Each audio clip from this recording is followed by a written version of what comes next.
கிரகங்கள் என்பவை நம் வாழ்க்கையை இயக்கும் பேராற்றல். இந்த தெய்வங்கள் சொல்வது ஒன்றுதான், உழைப்பை நீ போடு, பலனை நான் தருகிறேன். தெய்வங்களை மனதார நினைத்து உங்கள் வேலையை தொடங்குங்கள். உங்கள் வாழ்க்கை ஒரு வெற்றி கதையாக மாறும். விதி என்பது எடுக்கும் சரியான முடிவும் இறைவனின் அருளும் தான். இனி உங்கள் காலமும் நேரமும் மாறப்போகிறது. வெற்றியை சந்திக்க தயாராகுங்கள். உங்கள் ஜாதகத்தில் கிரகங்கள் எங்கு இருந்தாலும் இந்த தெய்வங்களின் வழிபாட்டால் கெடுல் பலன்கள் மறைந்து நன்மைகள் பெருகும்.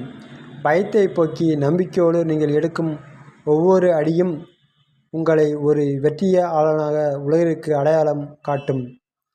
இறைவனின் அருளும் உங்கள் விடாமுயற்சியும் துணை நின்றால் எதையும் சாதிக்கலாம்.